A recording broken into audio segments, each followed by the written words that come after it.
Welcome to the Foxy Business Hour, where business is smarter, sharper, and a little bit foxy. I'm your host, LaDonna Garvin. In each episode, we sit down with subject matter experts and business owners to uncover real strategies, tools, and stories that help small businesses grow, thrive, and succeed. Whether it's navigating challenges, celebrating wins, or learning from the leaders in the field, this is your hour of insight, inspiration, and practical takeaways. Let's dive in. Today we have Wes King with We Insure, and he does a variety of insurances, including car insurance, homeowners insurance, and all kinds of business insurances. How are you doing today? Doing good today, Donna. How are you? I'm doing great.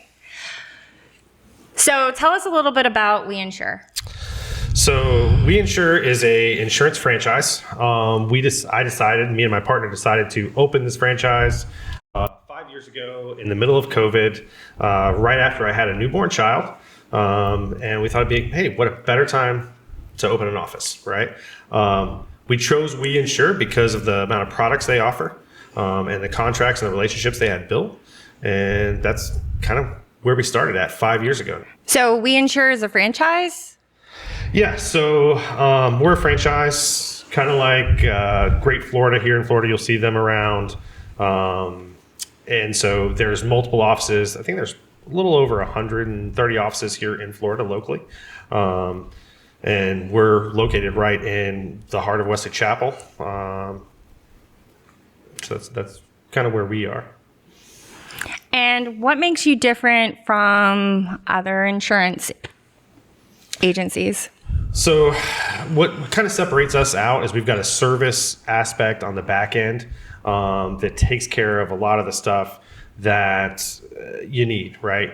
Last thing you want is to call your insurance agent and they don't pick up the phone. You're buying a new car and you need to get that car added to your policy, right? So we've got the back end staff to do that. So when you call our office, if you need service, it says press 1. You press 1, that takes you straight to our service department. They can handle all of those changes for you, updating coverages, things like that. And then we can help you with discussing your coverages and getting new coverage in place. So you opened a business during COVID, new child. You're a bit of a chaos muppet. Does that go with insurance or? So doesn't really go with insurance, but I'll tell you kind of the backstory. So I've been in the insurance business now 24 years. I helped a buddy of mine start an insurance agency out of a garage. It was about 600 square foot garage. We started with just the two of us. We grew that into basically 15 employees, multi-million-dollar business. And he was done. He wanted to sell and get out of the business.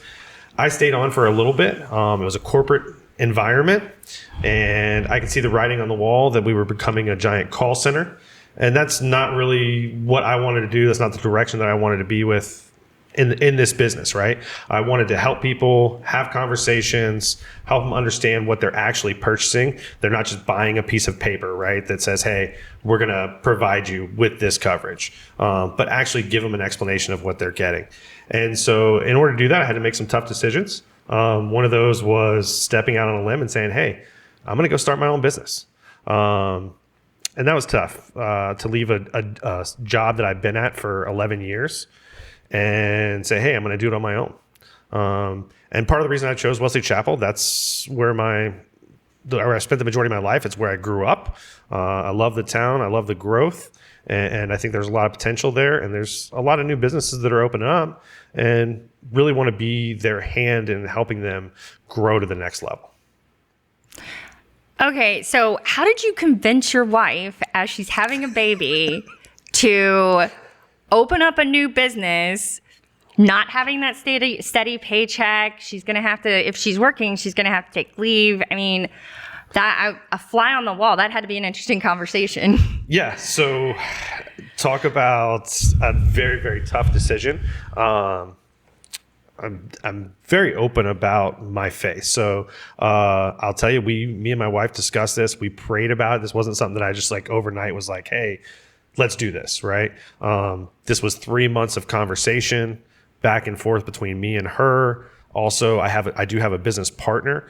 And so I just had to make sure that it was right, and then just step out in faith that, hey, I know what I'm doing. I've been doing this for 20 years. I can do this, right? It's part of the reason why I went with the franchise with We Insure. They handle a lot of the stuff that I didn't want to have to handle. Accounting, the back end tech support, all of that, contracting. So my focus and my staff's focus can really be on providing the best coverage, selling to our clients what they need, and making sure that they get the right service that they need. And your business partner, did you know him ahead of time, or was he a friend?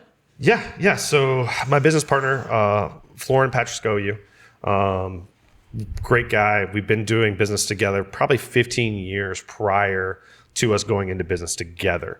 There's a ton of people who wanted me to go in business with them through the years who've reached out and said, hey, why don't we do this? Let's start this. There's no one better that I would have chose to. Honest, integrity, and he's very open in sharing his ideas, and he always wants to help people. So being that, it was a kind of a match made in heaven. He doesn't really want to do insurance, but he's great with marketing, right?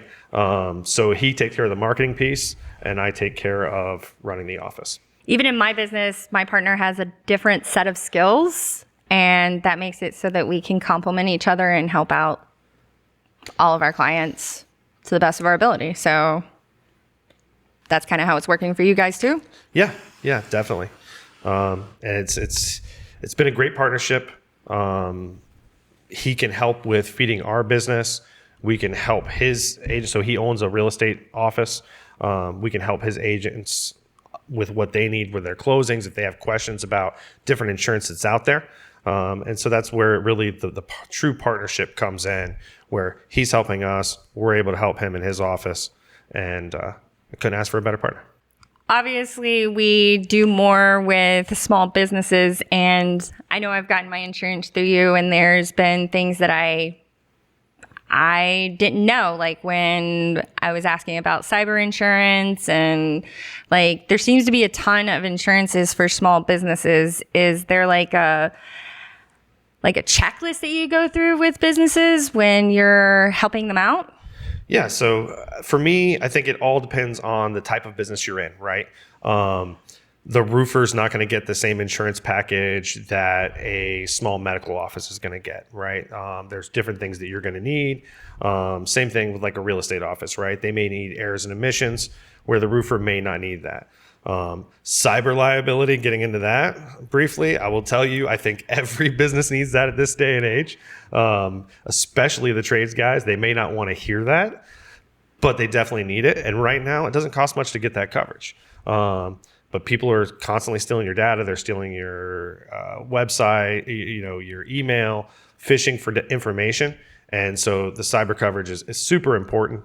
We really like to work with businesses that are just starting out, because we can go over where they're at, what they actually need, and make sure that they've got the proper coverage in place to protect them in the event that they need it, right? The whole reason you purchase the insurance is so that you can have the coverage when something occurs, right?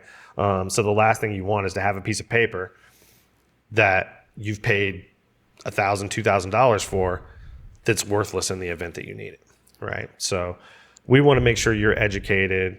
A lot of times I'll talk with business owners and they'll go, well, the last agent didn't ask me what my payroll was. They didn't ask me if I had subcontractors. Well, we need to know that because we want to make sure that you're protected in the event that you actually have a loss.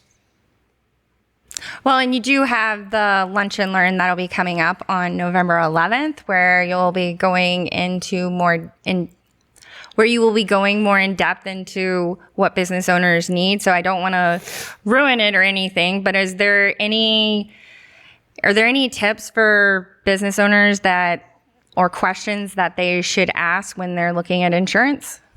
Yeah, I think the biggest thing for them is to make sure that they've got what they need for their type of business, right?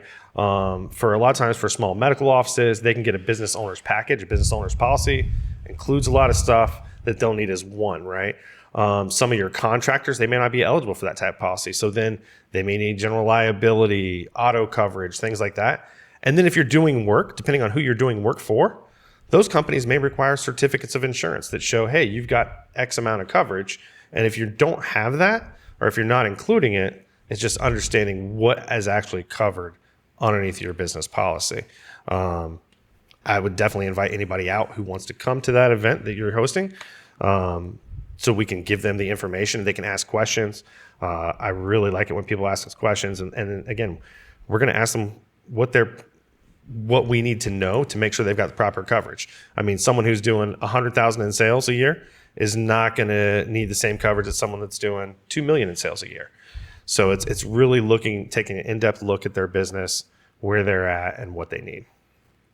So how did you originally get into insurance before you opened your business, before the corporate?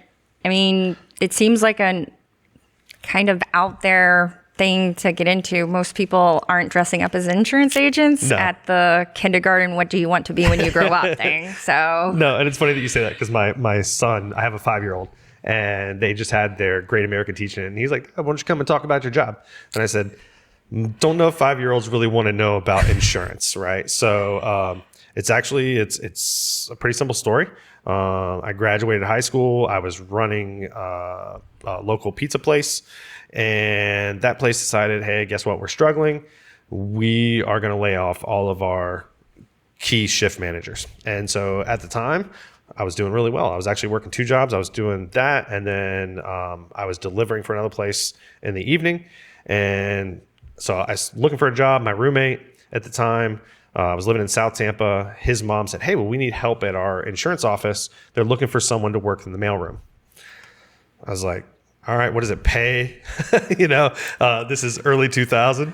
So I was like, what are they going to pay me to work in the mailroom? And the guy said, hey, we're going to pay $11.50 an hour for you to come work the mailroom. $11.50 an hour back in early 2000s was more than probably $4 more than the minimum wage, more than what most of my buddies were making going to college. So I said, great, I'll work in the mailroom. So did that. I basically, instead of being just the mailroom person, I was kind of the gopher. Any agent who needed something said, hey, I need a file. I would go run to the back, grab a manual folder, bring it out to them. They would take notes, write it down. This was back in the days of the green and white carbon fax paper machines that everybody used.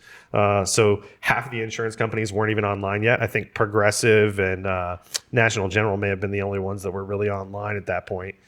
And I did that for about 3 months. And then the owner of the company asked me, hey, thought about getting your insurance license? And I was talking with some of the agents, and I was seeing what kind of money they were making with no real college degrees or anything like that. And at the time, I was actually going to college, and the field that I was going into, I was going to be making at least, starting out the same money I was already making.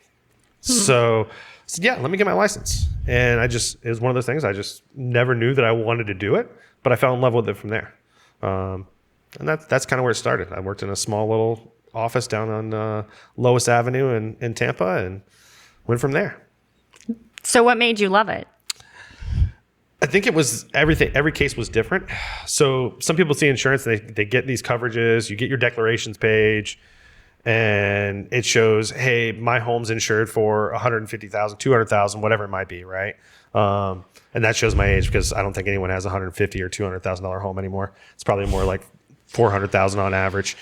And they would say, hey, can you beat my rate? And then I would look at it and see, well, hey, all the coverages number-wise match, but there's an $800 price difference. Why am I $800 more expensive than these other guys next door?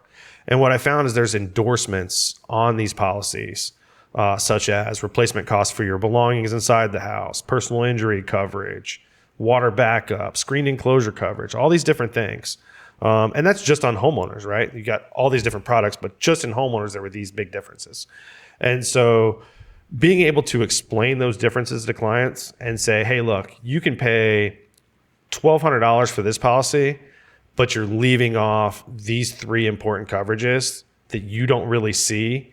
Yeah, the numbers are the same, but these little endorsements down here aren't.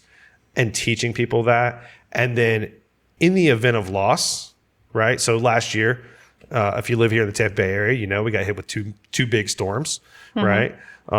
Having those people call you up at the time that something happened and said, hey, thanks for talking me into buying that. Thanks for talking me into spending that extra $200 because my screen enclosure was covered during this last storm, right? So that's the big key part. I think I just like helping people. I don't care if I review the policy and I don't sell it to you. If you've got a great policy, I'm going to tell you, and my staff's going to tell you, you got a great policy. Keep it where it is.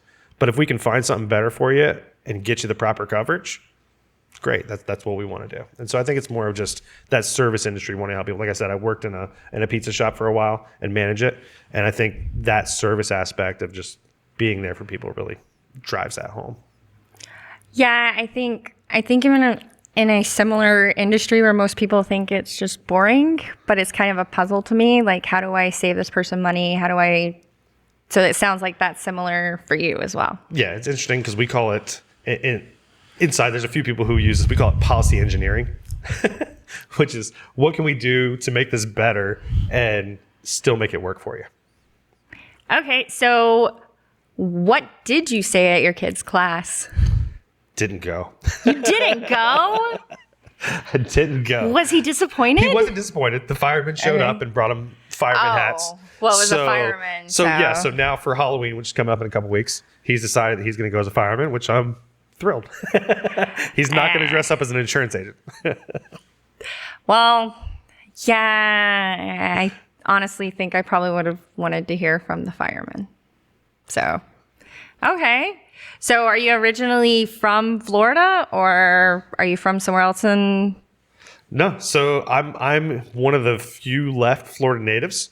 I know there's a few of us here still, but I grew up in Zephyr Hills, went to Zephyr Hills High School, Wesley Chapel, which is where my business is, which is where everything is now at this point. When I was growing up was nothing. It basically didn't exist, right? And it was there, but you had Saddlebrook. That was it. I think they built an Applebee's when I was in high school, and it's grown tremendously from there. It's basically right by the interstate. You've got commuting to and from Tampa.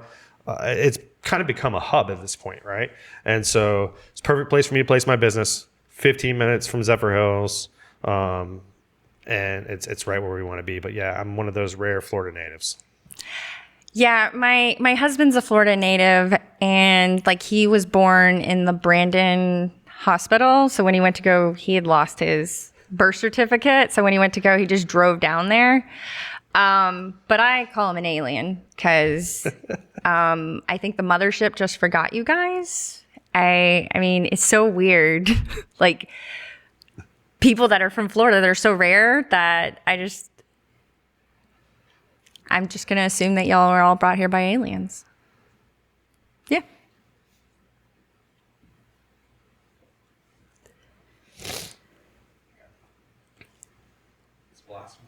Got nothing. It's a joke. If my husband can take it, you can. We take it very seriously. Being from Florida? Yes. Unless you've lived here for 30 years, you're not a true Floridian to me. I mean, as a Florida native, you can move here. You can enjoy. You moved here to enjoy our weather, our beaches, our lakes, everything that Florida has to offer. Right? Like there's a reason that people move to Florida. It's to get away from the snow, get away from that weather, enjoy the sunshine, enjoy the water. Right? So come here, enjoy it. Yeah. Know that us that have lived here our whole lives, we've watched it change. We Stop welcome coming. you. But Stop. We're full. Florida is full. Please stop coming. I mean, Unless you mean, please stop coming. I moved down to Florida with my family when I started ninth grade. So I went to high school in Florida and then couldn't wait to get out after I graduated, and then moved to Georgia and then moved back to Florida because I wanted to live near the beach. So Florida's I'm like, nicer. I mean, so I've probably lived in Florida more of my life than I've lived elsewhere. So, but So off camera over here, I will tell you that's what everybody says about coming to Florida because they want to live next to the beach. How many times a year do you go to the beach? about 10. That's more than somebody who's ever lived. If I go to the beach 4 times a year, that's a lot. Well, but I also we also go to the Springs? the springs. That's where it's at. I That's have where it's ginger at. kids, The so Springs is where it's at. Yeah. We go to the beach. I will tell you, we personally go to the beach probably 30 times or more a year. Now, What the are you difference is doing? What are you doing at the we beach go 30 on, times a we'll year? go on the boat, we'll go Okay. scalloping, You got a boat. we'll go fishing. There's the and answer. my wife being from New Zealand, so that's part of it, right? My wife's from New Zealand. They've got beaches all around. She's Filipino. She's originally from the Philippines, immigrated to New Zealand, and then immigrated here 10 years ago, right? That all tracks. Yeah. So The boat part of it. want to be on the beach and sunshine as much as possible. I mean, I like the beach. The only reason we don't go more is because my kids are gingers and I don't burn, but they do. So we go to more of the springs and everything, but the springs are really awesome too. That water is so beautiful and the kids have so much fun. But I'm an outdoorsy person. I don't want to be indoors. So that's why you moved to Florida, because you're an outdoorsy person. It's full circle. Because Florida has all the outdoor stuff that you want to do Well, She left. without it freezing. And she left and came back. Yeah. Yeah. Well, and I just I found myself coming down here all the time because I don't know if you've ever heard it, Swanee Music Festival. The Spirit of Swanee. We would go down there twice a year while I was living in Georgia. And so it was after I graduated, I was okay, I'm going to move back down to Florida. But I moved to Tampa because it was the hippie kind of thing going on. And because I originally lived in Fort Lauderdale, and that's more of the I call it plastics. So I didn't like that, but I definitely liked it here. And we originally moved to Clearwater, so there was tons of stuff to do there. But during COVID, we moved to Zephyr Hills. So Inland's where you want to be in Florida, especially with the storms. Talk about insurance costs, right? You live on the coast, on the coast, like a lot of my clients do. You're talking $10,000-$12,000 a year in insurance costs. You buy that same house 30 miles inland in Zephyr Hills or Wesley Chapel, and you're paying $3,000 a year. And you're still only 30 minutes away, 45 minutes away from being able to enjoy the beach. And the great part is you can hop on the interstate and go downtown Tampa if you want, but you don't have to live there. I definitely worry less now that I live in Zephyr Hills. Though last year when that storm came through and I saw that water inching up, I'm asking my husband, I'm what do we do? Do we need sandbags? And he goes, no, we're going to be fine. And I'm but the golf course is flooded and the storm hadn't even hit and the golf course was flooded. And I was seriously thinking our house is going to get Your house is going to flood. So here's what's interesting. I grew up in the town, right? Mm-hmm. That golf course has been there since I was a kid. We call it the Redneck Riviera of golf courses. Silverado Golf and Country Club. Yeah. I'll put that out there. I don't know if it's going to open back up. It's been closed since it flooded. We'll see. It's one of my favorites, so hopefully they'll get it fixed.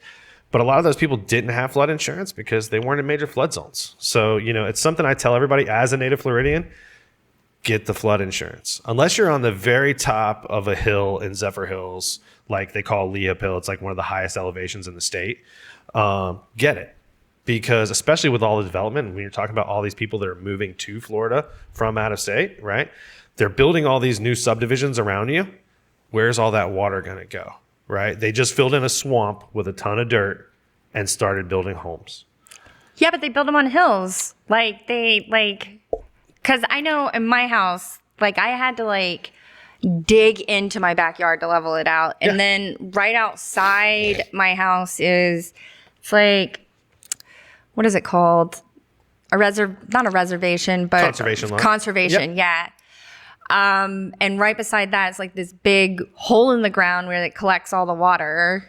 Retention pond. Yeah, the retention pond. And when it starts to rain, it'll fill up. But right now, there's no water in it whatsoever, and grass is growing and flowers. So here's what happens when a hurricane comes through, right? All that water, because you get a ton of water, and that storm sometimes can sit over you for 2 or 3 days. So all of that backs up. What also gets in there when a storm comes through and the wind's blowing, you get a ton of debris down in that retention pond. Those retention ponds have overflows, typically that'll push that water somewhere else. Well, if that overflow gets blocked up with debris and that water doesn't have anywhere else to go, it's going to keep rising and it's going to get closer and closer to your house. Now, when you talk about the development, my house was built up. Okay. Well, 10 years from now, when they build all these other developments around you, where's the water from that development going to go, right? And so that's what we saw a lot of this last year. We saw a lot of places that had never flooded before get flooded out. And a lot of that had to do with the development that went around. Now, whether or not anyone wants to actually address that elephant in the room or not, that's up to them, right? The best thing you can do is to make sure that you've got the protection. Now, again, if you're on the very top of the hill, do you really need it if you're in, Zephyr Hills at top of Leap Hill? No, probably not. But if you're in a brand new subdivision that just got built and you don't know where that water goes, get it. Talk to people there. You can purchase that coverage relatively cheaply for the year. They usually start at like $375 and go up to like $600 for a very basic policy. But at least you've got the protection in the event. Because a lot of people think my homeowner's insurance is going to cover me if this flood comes through. And that's not the case. Flood is defined by two things. Rising water from outside the home that either covers 2 or more acres of land or damages 2 or more structures. So your house and a neighbor's house, right? And so people will come in all the time, well, I thought I had water damage coverage on my house. Well, you do if a pipe breaks for your policy, right? Not all do. So I'll put that out there as a disclaimer. Not all policies have that, depending on how old your house is and what type of plumbing you've got. But it doesn't cover for flood. Some companies will offer it where you can add it as an add-on. Mm-hmm. And you can actually purchase it through the National Flood Insurance Program when the government is open for business. Right now, when the government's shut down for business, you can't purchase it through the federal government. So what do? Right? Well, we offer private flood insurance. And I can tell you from my past experience, if you've got the ability to purchase it on the private flood program, do it. And the reason being, those companies are in the business of insurance, right? They do this for a living. They do it day in and day out. There's probably 20 different companies you can choose from that have different rates for that stuff versus do you want the government to handle your insurance, right? No. I don't. No.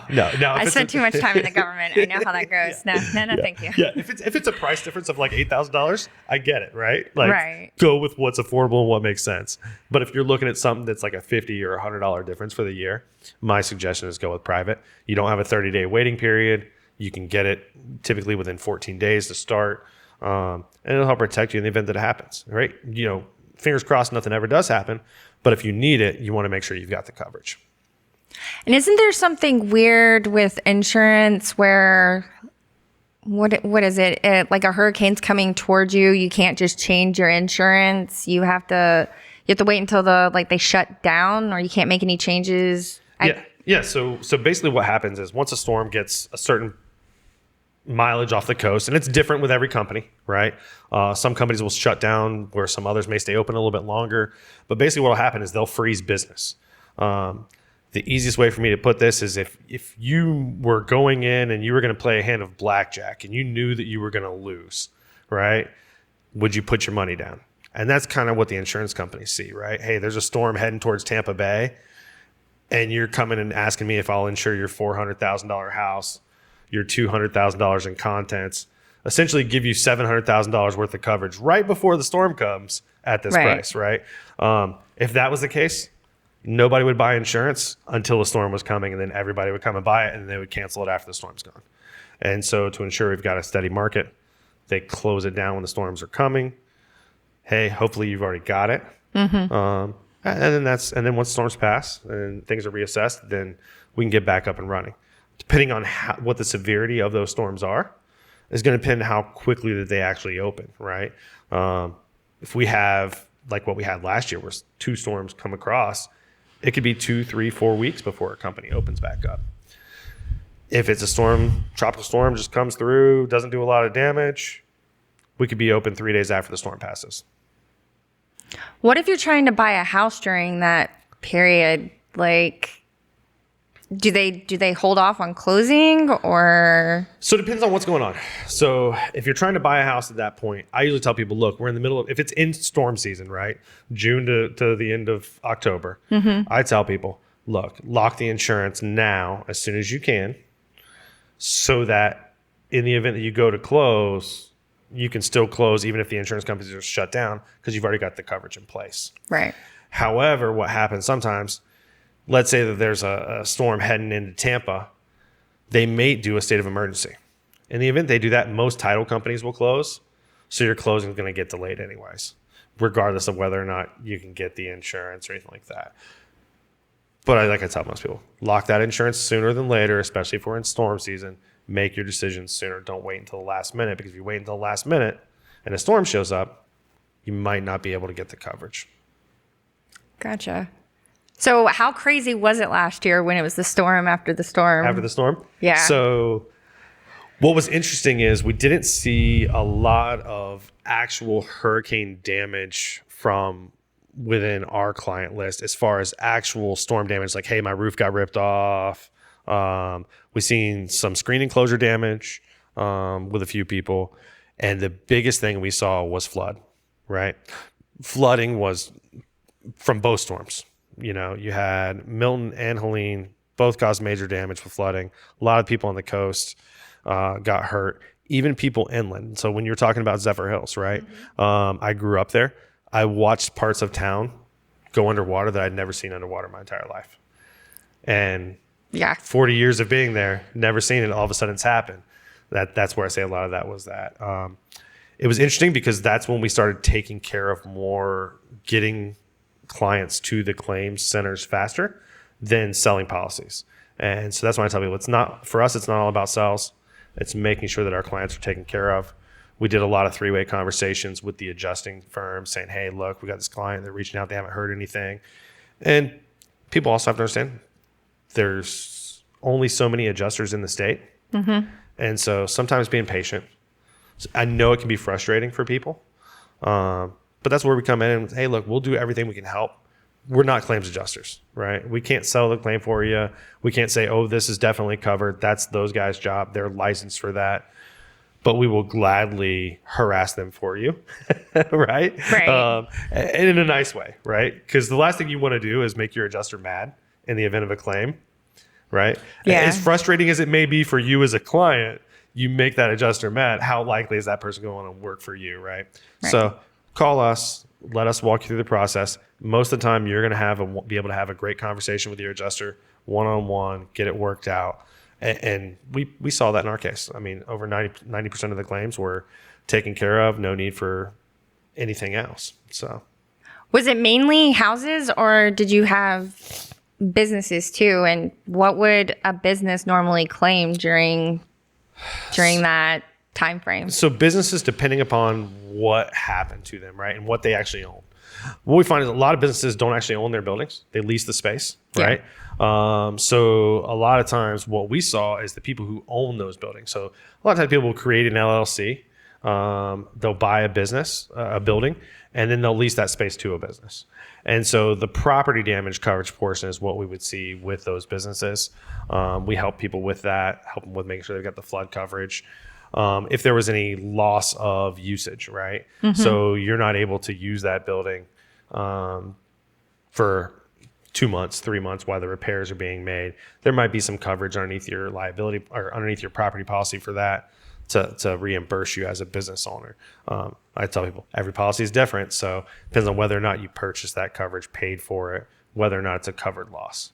So that's where we really get in the review with people and go, look, this is something you want to think about. Key instance would be a restaurant, right? Restaurant's got food on hand. What happens if you lose power for a week and you don't have a generator to back up and all that food spoils? Who covers that, right? Do you have coverage for that? It's something you can purchase on your policy as a restaurant. Are you willing to pay for it, right? Do you want to make sure you've got that? I would say in Florida, if you don't have a generator, you definitely want that coverage. Yeah, I think we got power was out in Zephyr Hills for I think it was only a day, but that still made us want to buy a generator just to to not be sitting in a non-AC house. So what if a business like a contractor had like equipment? Like some people would have like forklifts or construction equipment. How does that normally work for them? Yeah, so they can get, it's typically a separate policy, tools and equipment coverage. We call it an inland marine policy. It covers those items, right? So if they're damaged because of a storm that came through or something like that, they could have coverage for that. Again, it's something they've got to purchase and know that they want it. If you're a contractor who just went and bought a $70,000 piece of equipment, you're probably going to want to cover that. Now, if you're a lawn maintenance guy who just spent, $2,000 on a new lawnmower, is that something that you want to pay the extra $100, $200 a year it's going to cost? Or do you think, hey, you know what, I'll keep that money. If it happens, I'll replace it myself. And I think that's the big thing that every business owner has to look at for themselves. Where are they at financially? Right. What makes the most sense? And we're back, and we are talking with Wes King. He does insurance with We Insure. So Wes, what kind of hobbies do you have, things that you do when you're not selling insurance? So for me, native Floridian, I want to be on the water, right? I want to be on the boat, either fishing in the Gulf, fishing some of the rivers for some bass, some lakes and ponds around here.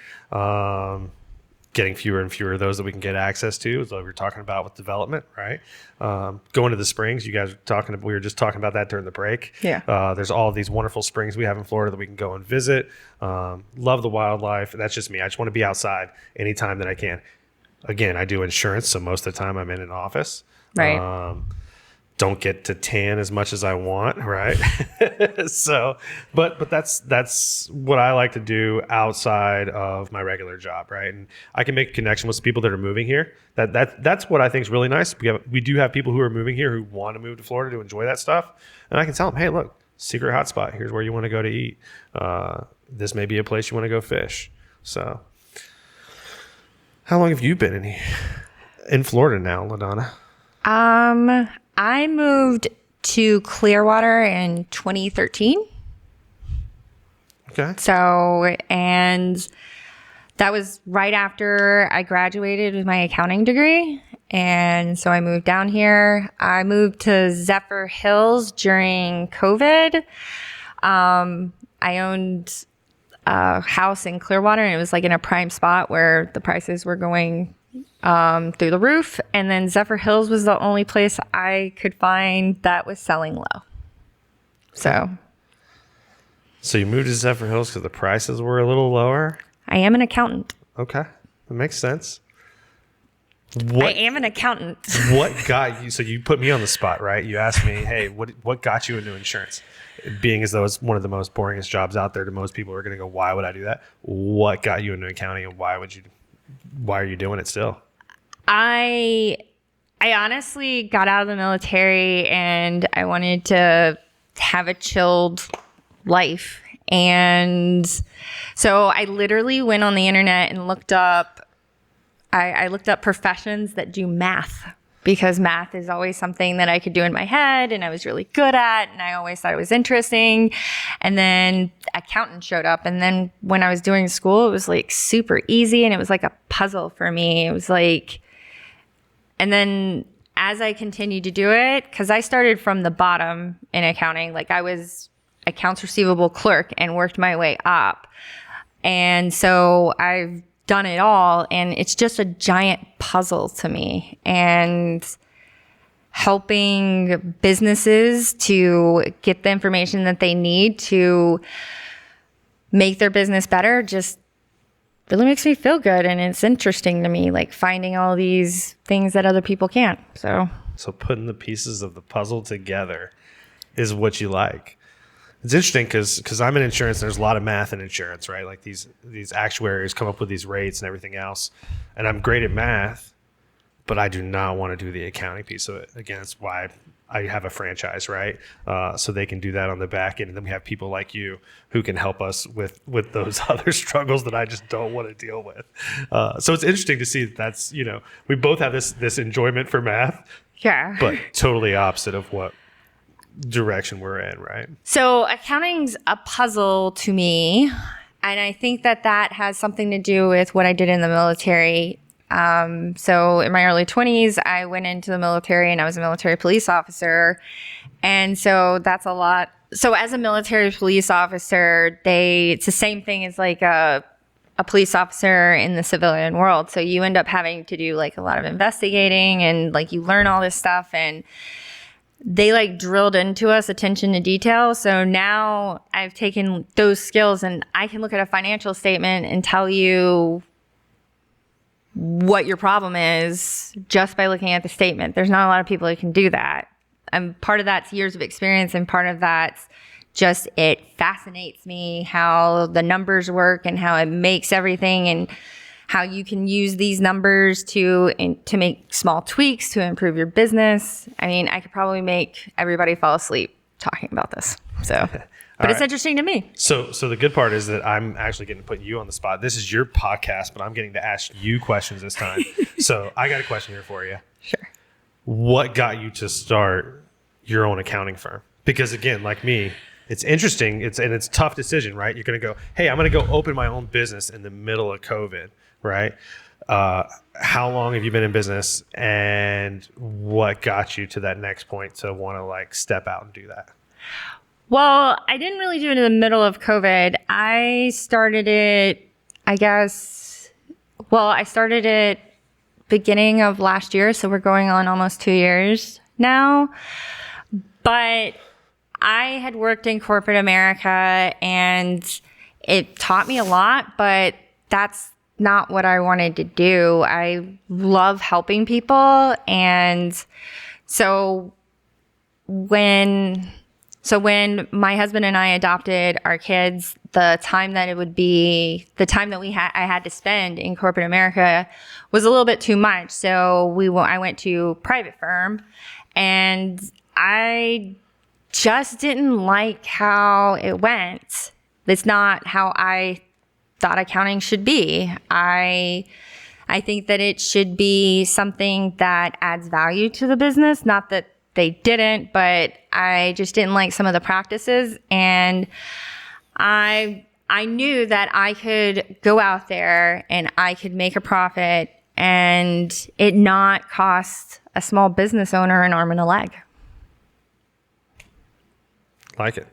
So I love the fact that you treat myself and some of my clients like individuals, right? We're not just a number that comes in and punches in. So I do appreciate that. You said something there outside of business. You said you adopted some kids. yeah. Can you tell us a little bit about that? That like personally, like to me, that's interesting, right? My wife, so just a little insight, my mother was adopted. My wife was adopted. We've chose not to adopt, right? We have 2 kids of our own and we love them to death, but just give us a little bit about that. So my husband and I actually have 6 kids. 2 were adopted as teenagers, and they're up in college now. And in 2023, we adopted a sibling group of 4, and we love them. They're a little crazy, but we love them, and Add some spice to life. oh, you have no clue. Yeah, they do. And so my husband and I, we didn't want to have like babies or anything like that. And we just thought that there was such a need there was a need out there for us. And so we just decided to adopt. It was a little bit harder, but I think, bio parents have struggles with their kids too. So yeah. So we have your Lunch and Learn that will be in Wesley Chapel on November 11th, which I'm looking forward to, learning a lot about insurance and such as that. But just for the listeners and the viewers, what would you say is like top 3 things that people should look for or make sure that they double check on when they're getting insurance? So if someone's buying a house, right? I think that's typically your biggest purchase as an individual. Typically, usually one of your largest assets you're going to buy, right? So if you're moving here and you want to buy a home, one of the things you really need to look at, the top things you need to look at, you need to look at the roof, what kind of shape it's in.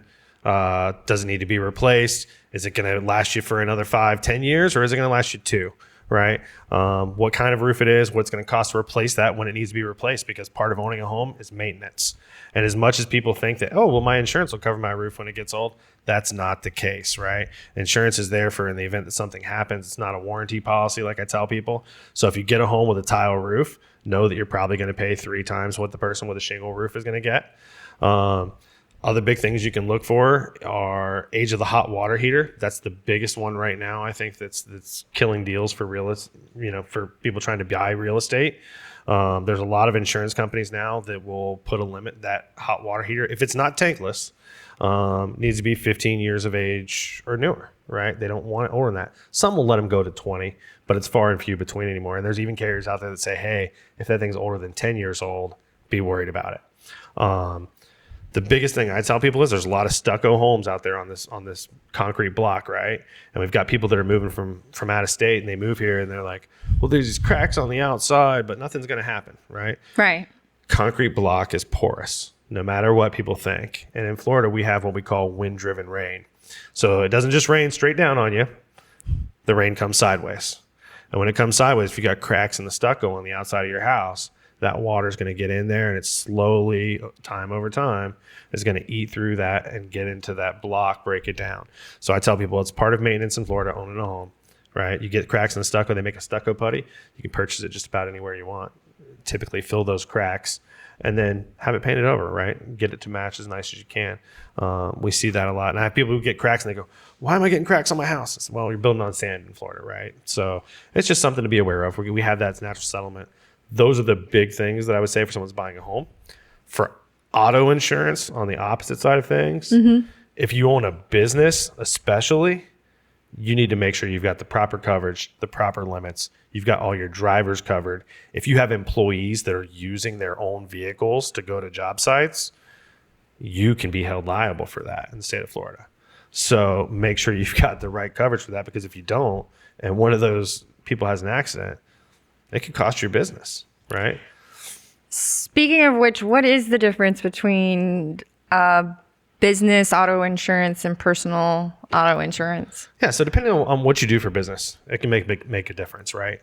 If you're a realtor, you can have a personal auto policy and have like what they call a business usage endorsement, right? Which lets you essentially use it for business, right? For me personally, I'll go and meet with clients. I drove here to do this podcast, right? I may go to the bank, do a deposit, things like that. So I do use my vehicle for some business stuff. So I've got a business usage endorsement, right? Versus my buddy owns a lawn maintenance company, right? He's got his equipment. He's hauling it with a trailer, everything else. He needs to actually have a commercial insurance policy that's going to protect him. And every business is different, right? So depending on what type of business you have, you might have multiple vehicles on the road, you know? We've got a plumbing company that has 8 different trucks on the road, and they've got 10 different drivers, right? Right. So we want to make sure that they've got the proper coverage. And then talking about like people who use their personal vehicles, a lot of contractors will have their guys drive to the job site. Yeah. If he's driving that vehicle and he's got materials in it driving to the job site, you're definitely going to want to make sure that you've got non-owned and higher owned auto on your policy as an endorsement so that you've got coverage in case something happens. Gotcha. Okay. Well, I'm looking forward to your Lunch and Learn on November 11th. And thank you again for coming out and talking to us. And thank you for giving us all the information. And thank you guys for joining us on the Foxy Business Hour, where we spotlight experts and entrepreneurs shaping the way business gets done. If you enjoyed today's conversation, be sure to subscribe, share, and leave a review so more business leaders can discover the tools and stories that inspire growth. Until next time, stay sharp, stay focused, and keep running your business the Foxy way.